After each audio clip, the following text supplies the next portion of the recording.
சுவையான சுண்டக்காய் நெல்லிக்காய் மோர் எப்படி செய்யலான்னு பார்க்கலாம் வாங்க.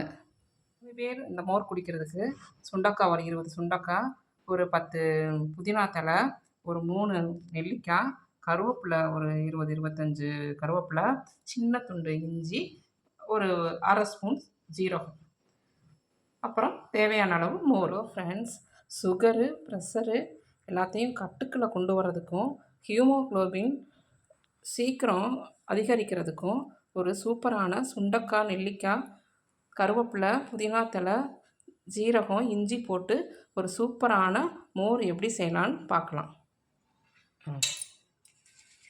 இப்போ 3 நெல்லிக்காவை துண்டு துண்டாக நறுக்கி வச்சுருக்கு. 3 நெல்லிக்காய் போடுறோம். அப்புறம் கருவேப்பிலை, அப்புறம் புதினா, அப்புறம் ஒரு சின்ன துண்டு இஞ்சியை கட் பண்ணி போட்டுக்கலாம். சுண்டக்காய் ஒரு 20 சுண்டக்காய், ஜீரகம்,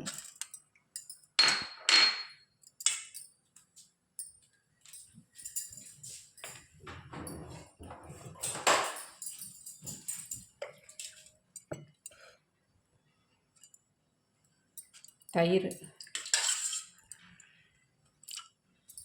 ஒரு 3 கரண்டி தயிர்,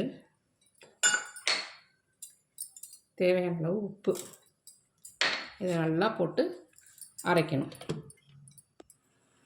இப்போ அரைச்சாச்சு, நல்லா மசிஞ்சிருக்கு. சுண்டக்காய் நல்லா மசியறதுக்கு கொஞ்சம் லேட்டாகும், அதனால் சுண்டக்காய் ஊற வச்சு ஒரு அரை மணி நேரம் தண்ணியில் ஊற வச்சு போட்டிருக்கேன்.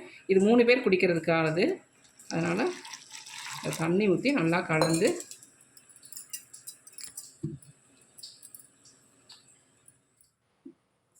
இந்த சுண்டக்காய் மோர் ரெடி ஆயிடுச்சு.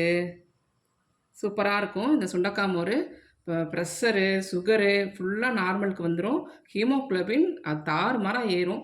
கண்டிப்பாக இதை நீங்களும் இந்த வெயில் காலத்தில் செஞ்சு சாப்பிடுங்க.